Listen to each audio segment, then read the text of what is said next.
is me, Leighton Joski, change lead at the University of Warwick. Has anyone got a change lead? Does anyone know what a change lead is? I've got one on my dog. A chain lead, perhaps.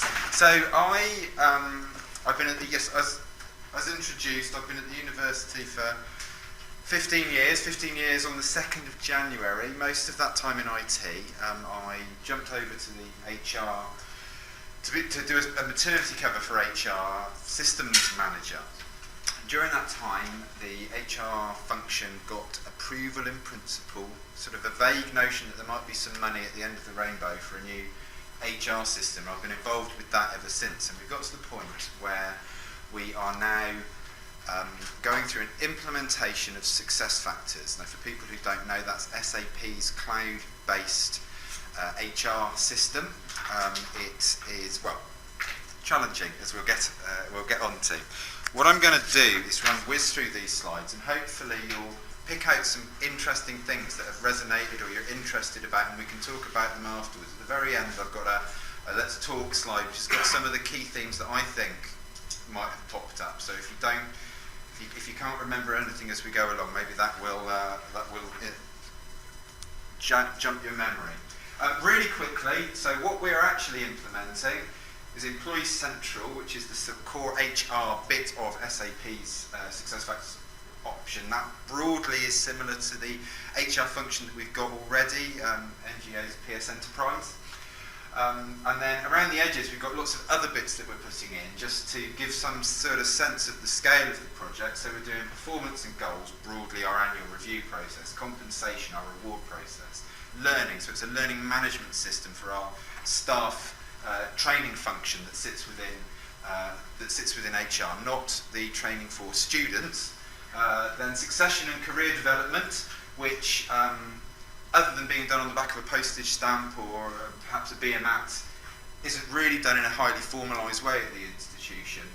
This will address some of those things. Recruitment, that's both recruitment marketing and recruitment management, so there'll be an internal jobs board, an external jobs website, and then the process for people to interact with it, shortlisting, long listing. You can actually do it on a mobile, a bit like a Tinder app, swipe left for yes, swipe right for no.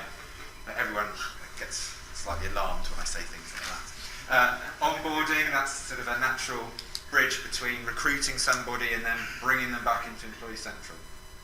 We've also got expenses down here. It's linked to the project, it's within the programme of work, but it's actually a separate bit of software. Concur, it's another SAP recent acquisition. And we're also implementing payroll at the same time. Payroll is an on-premise solution.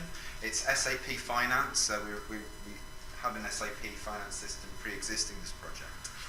And that integration, whilst it's part of a well-understood whole, is still very much an integration to a different system. Some relative timescales. So winter 2013 was when I started my secondment over in HR and when this system was sort of first mooted. Lots of BA work going on behind the scenes, trying to shape it, some market investigation as you would. There's such a huge range of sort of gold-plated through to very industry-specific or sector-specific solutions, and lots of pros and cons to both. We started to develop a tender after we'd had some of these vendors, sort of indicative set of vendors in to demonstrate their wares, of which I think a couple were proper pure-play cloud solutions, a few were cloud solutions, but actually they were just remotely hosted, and a few were a more traditional on-premise scenario. So we developed the tender, we threw out a request for tender mid-April, then we spent quite a long time evaluating, getting the contract finalised. The years are right on that one. We started our expenses project April 2016, April last year. We are going through, I'll just jump to the same slide. I think I might have just duplicated a bit of it. So the expenses project started. We've started our payroll SuccessFactors project as well. The the idea was that the expenses project would take about 3 months to roll out, and it's more like 9 months now. It's just coming out to the end user bit where they're starting to get their hands on it through a pilot. We are still in the build phase of SuccessFactors. There are lots of different work streams on it, so some haven't started yet. That's time and attendance, that hasn't started yet. We're expecting the delivery of most of the bits of the project in summer 2017, so that's nicely vague. I'm sure most people like to use sort of seasons rather than specific months. It gives you a bit of wiggle room. And once we've got those done, we will go through the recruitment and onboarding piece. Now, I've got a little few-minute video just to sort of contextualise some of the issues and questions I'm hoping you'll start to ask a little bit later. There is a lovely, jolly soundtrack to go with this, and I don't think it's working anyway, so I do apologise for the silence.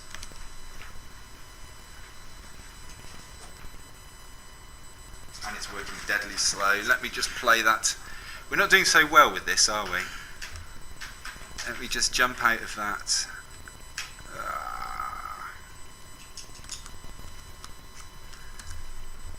Let's play it. You'd think a file sitting on this PC would play better than one stream for the internet, but that's not to be. Just a bit bigger for you.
It's really different watching that without the jolly soundtrack. It feels so much more somber.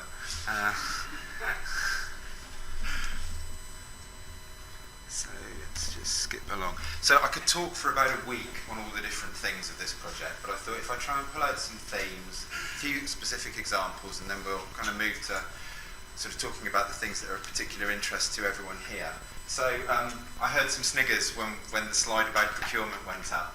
There's lots of things that are challenging with procurement of any IT project. One of the things that we've found particularly challenging is that the vendors really want to sell you a product that they can then come in and do a lot of in-depth discussion and conversation post-contract signing about exactly what you need and how it dovetails into what they can offer, and you kind of co-create the end solution. And that's great, and it sounds lovely, nice and agile and iterative. But that's not great if you've got an EU open tender, because that's just not how it works. And so one of the reasons that it took us a long time to evaluate these things was that we didn't have that luxury of being able to just co-create the solution and tweak it and change it. Resources. So one of the things that we've found is the tension between people who are absolutely required for the project but they're really operational people. So they will come and they will solve the issues that they've got in front of them on a daily basis. And they struggle, really struggle to get their heads up into the clouds, into that strategic way of thinking. And so to be able to take them out of their day job, to be able to sort of give them a strategic focus, and yet still ask them to work out exactly what the workflow is for a Tier 4 visa, it's such a challenge. It's such a challenge, and the amount of support and free space they need to be given in order to do that is really challenging. As I alluded to in one of the slides, the backfill requirements that we needed were underestimated principally to get people away from that operational thinking. Process, best practice is only a point of view. You need robust personalities to believe. There's lots of different opinions on what best practice will be. One of the challenges with using something like success factors is it's not grown up out of the HE sector, so there are other competitors that know about Tier 4 visas and the way practically they have to be managed. There's a whole range of issues that are very HE peculiar, and so with a system like this you have to work out how to configure it into the system, and that can be a surprise to people when they're expecting a nice cloud out of the box situation. And it also can provide lots of heated debate as to what the best way will be, whether you take a very similar to the existing model or you try and do something a bit bold. Culture. So this project and the implementation partners have a very particular agile methodology. It also is being run primarily in HR rather than in IT. So we're calling on people to spend a lot of time in an iterative, agile project environment, and they're not used to that. That's a really painful place for them to be. They don't want to have to continually answer questions and continually change and then discover that it's not quite right, and then answer some more questions and change it and go round and round and round. What they really want to do is give you the right answer the first time, and then they stress that they haven't got the right answer, so they'll take ages to do it, and all of a sudden you've got a complete paradigm failure between the two sides. The environment, so I think this was alluded to in a talk earlier today, greenfield versus urban redevelopment. So if you are popping in a cloud solution and there isn't any legislative requirements specific or peculiar to you, you haven't got existing processes that you've got to manhandle it against or connect to, that's really easy. I've got an example of how easy it can be in a couple of slides. But if you've got an HR system or one of these big ERP systems, there's a whole bunch of stuff that just doesn't fit into all the promises of out of the box. And you've got to dismantle things and find plumbing, do everything. You can't customize these systems, but you can configure them. And understanding the environment you're putting in these systems into is key to really understanding how long it's going to take you, how painful that particular journey might be. The support, of course you have to support the end users when the system's finally in, but the amount of support that you've got to give to people on your project, I talked about people not really being in the project space, the amount of support that you've got to give people to get them to watch the videos about how these systems work before they start to try and answer questions about how they want it to work.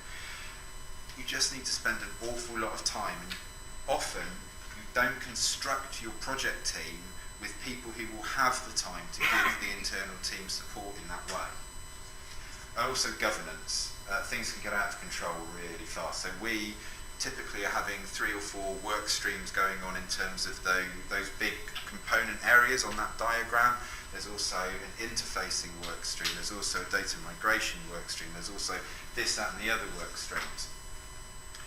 And trying to keep a program level control as well as all the individual project level controls, and some of those work streams don't have dedicated project management resource, and you might suddenly find that they're doing things in a slightly different way, which doesn't seem so bad if you're just thinking about that work stream, but then trying to bring it all together, you suddenly realise that the plumbing isn't going to work. It can get really complicated really quickly. It's a consequence of biting off a big project, but nonetheless, cloud doesn't suddenly make all of that stuff go away. Some specific issues, ambiguity versus needing to know detail up front. You're putting in this great new system, it looks beautiful, it's going to do things in a new way, and then the consultants come up and say, so how do you want it to work? And you just don't have enough knowledge unless you've taken people off and given them loads of training, loads of understanding of the product. And to get that resource up front before the project's got any momentum is really, really challenging. Speed and urgency. I don't know if anyone else has ever encountered an environment where perhaps the notion of urgency in an IT project, or a university project is peculiar to some of our colleagues. You try and talk about the triangle of cost and quality and time, and you just get a blank look. It's just going to be ready when it's going to be ready. Well, it doesn't work necessarily like that, and cloud is predicated on doing things quickly. So in some ways it makes it worse, because the consultants are banging away going, but it's already there, we don't need to do this, we don't need to do, just make a decision, and it can stress people out enormously.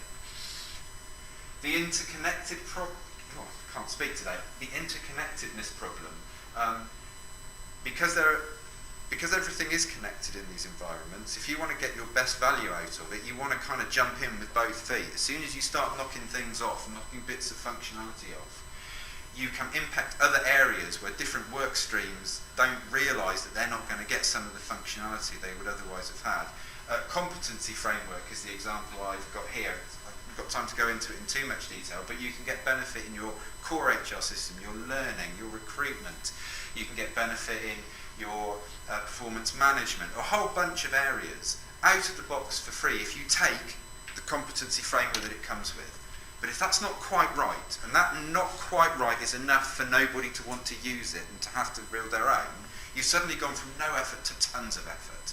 And actually you don't do it, because that's going to get shoved down the line somewhere. And it's a similar thing here. So cloud tech lets companies build these big, interconnected systems that run off one code base. So that requires flexibility. Their systems, they have to build them to be really flexible. Whether you're SAP or Oracle or whatever it is, they need to be able to apply to Glaxo, they need to be able to apply to the University of Warwick, they need to be able to apply to anyone who's game to use them. But it's not just the system that needs flexibility. You as an institution need more flexibility than you think, because as soon as your users realise they can customise their really horrible, complex old process in, they'll start to try and do it. And the questions and answers, because they've got the option, and you just build in complexity, and it decimates your benefits. It slows things down. It's such a tough sell to make people go, I know I could, but I'm not going to, because it's for the greater good.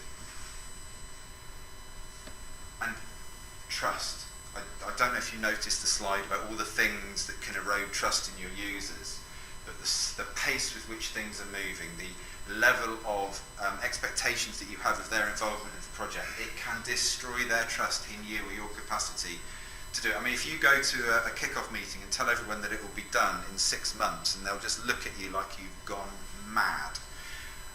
And it's about credibility and trust and establishing that. It is the most precious thing, and it can be the most pernicious poison if you start to lose it. I mentioned the Counterpoint. We put in an ideas management platform. It took us 2 weeks from signing the contract to going live in our registrar's meeting with 200 staff, all using it on their mobile phones to put in ideas whilst the registrar was talking. The reason we could do that was we didn't have an existing ideas management process to worry about, so we put it in basically how I decided to put it in, and that goes really easily.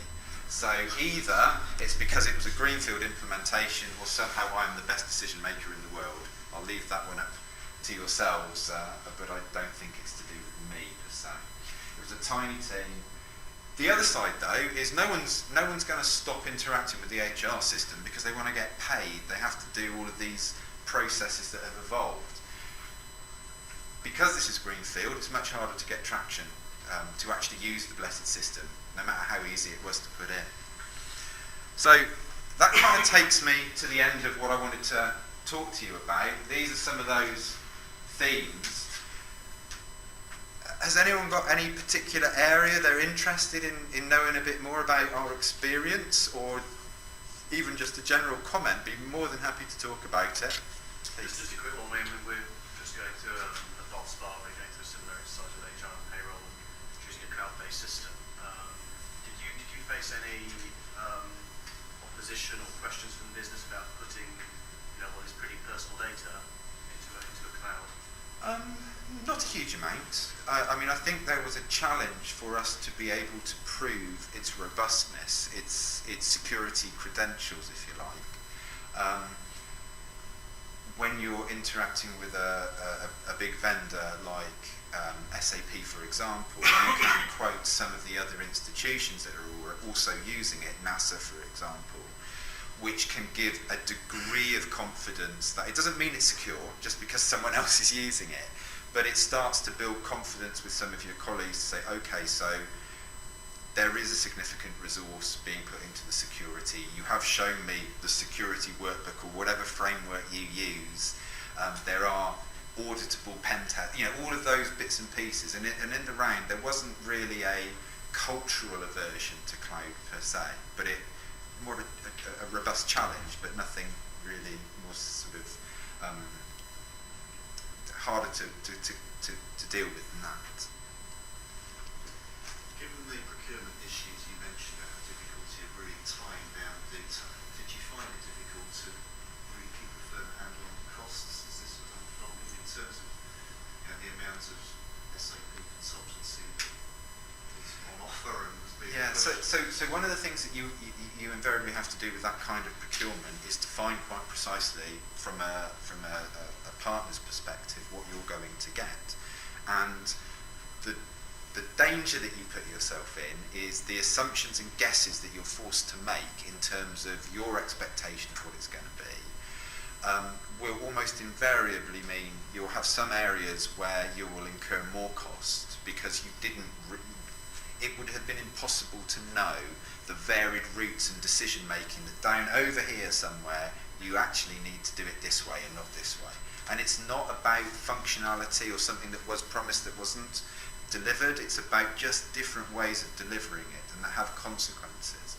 And so you might end up having sort of change requests here or there and everywhere that have a cost implication. And it can be really hard then to play it off against effectively negative change requests where you're scalping something out of the scope because you genuinely don't need it because you thought you had to do something in a more complex way because that's what you're used to and it turns out it's dealt with somewhere else. And you can't really play the two off because you've locked yourself into this very well-defined situation. And I don't really know how you can successfully square that procurement issue.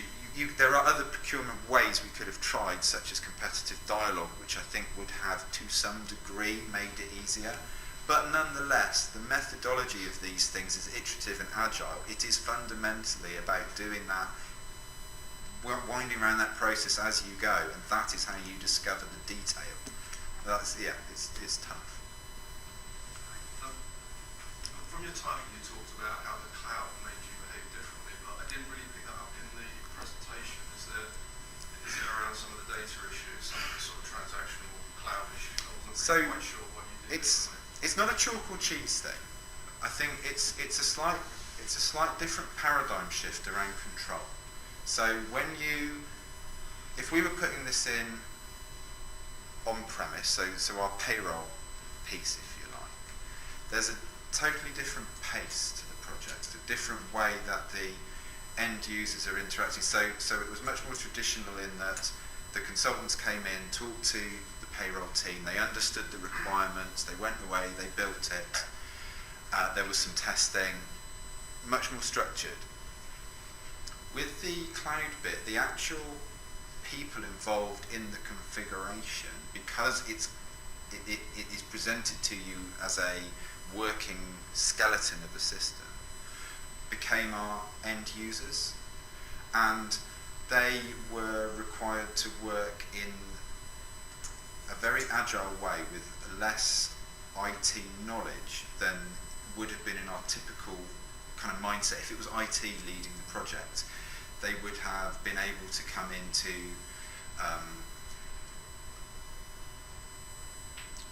Well, actually, I'm not sure it would have been different if it was IT leading the product.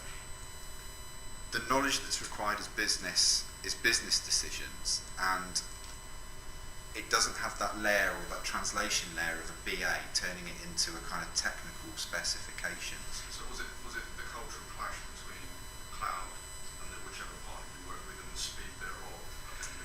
So there's elements of that, but that the partner can operate at the speed that they operate is culturally difficult for a university, or probably most institutions, to deal with. That they,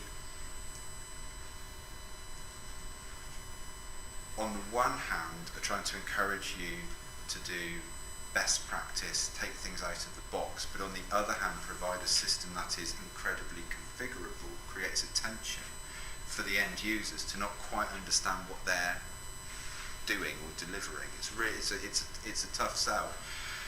The implementation partners tend to be specialists in areas of the cloud, but you've got such a big system that you need someone who sort of transcends that piece, the overall strategy and solution architecture of it. And that is quite challenging. In terms of just any one single person having knowledge of how this whole big beast, this big cloud is effectively a bunch of different systems that's come together, how they have knowledge of the overall piece. Another challenge is the newness of this stuff. So we've had, I think, three releases of the SuccessFactors environment during the build phase of the project so far. There are things that are released that our implementation partners are not familiar with yet. And so trying to make it all fit together and balance that need to keep things simple but get your best benefit out of it. Things are moving so quickly that the bit of SAP that's kind of pushing this product along, and that's a huge benefit that you're continually evolving this product, you're continually going to be on the cusp of a technological solution. You're not going to end up with something aged and antique in 5-10 years' time. But it's a different way of consuming an IT product. It just wasn't possible to do that kind of rapid changeover in the old paradigm pre-cloud. And we aren't in an operational phase yet for HR, and it's a bit painful. And so how are we going to change ourselves to give predominantly our business side or our business users the task of maintaining this ever-changing beast that's continually telling them to do things in a new way, and that is not what they're used to. So it's elements like that. The resourcing as well, the ebb and flow of resourcing has been much quicker to change in that environment. Can I just, sorry. do you mind me just interrupting a moment? We've come to the end of the slot time, so we're going to eat into the last opportunity to have refreshments with the exhibitors. But I'm aware that we had a bit of a delay at the start. Should we go perhaps for one more question? If anybody needs to go, should we go for one more question and then finish? Yeah, I'm happy to chat to anyone afterwards. And then if you want to chat to Lace afterwards. Hi, so please. one question. What thing would you do to shorten the time and actually the cost? What thing would you do differently that have the biggest impact on delivery time and the cost of the project? To actually speed it up and reduce the cost. I think... In terms of delivery, not the cost of the project. No, I understand. More dedicated resources up front. Is that factory?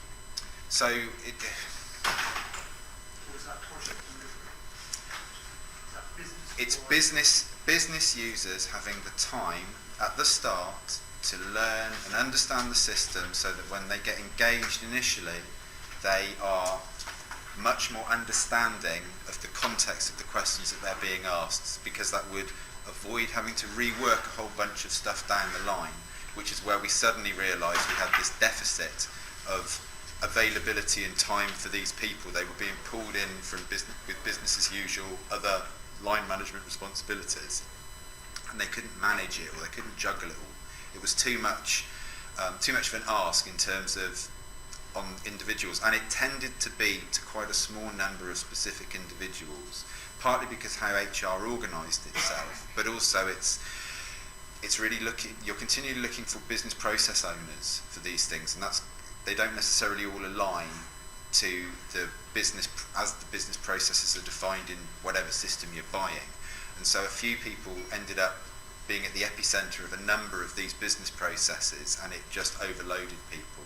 And then that just stretched the time of when you could do these events. It just, all the costs were painful because of that. How much control do you have over what bespoke business processes? You think you've got that wrong? You actually sort of say it's out of the box. I think that we've done pretty well in keeping control over them and getting people to revisit the processes when they look like they're getting a bit out of control. We've sort of streamlined a few things in second iterations and third iterations. That does mean that we've spent time configuring them in the first or second iteration, which was unfortunate, but it's part of the process. I think there are a couple of teams that perhaps are used to working in more independent ways that are struggling to see the bigger picture, and so they're tending to configure things without a mind to the bigger picture of how is the core HR system going to connect to their bit of it. And I think that will come back to be something that we're going to have to sort out, a year or two down the line, when people are starting to use it and think, oh, that feels like I should have done that over there, and why am I sort of re-engaging with this process when this is supposed to be a simple solution for us all to integrate it all together. Okay. Thank you very much. Refreshments in the exhibition now. Another set of university showcases in the same room at 4 o'clock. We've had a queue from next door. I think we should follow suit and thank you.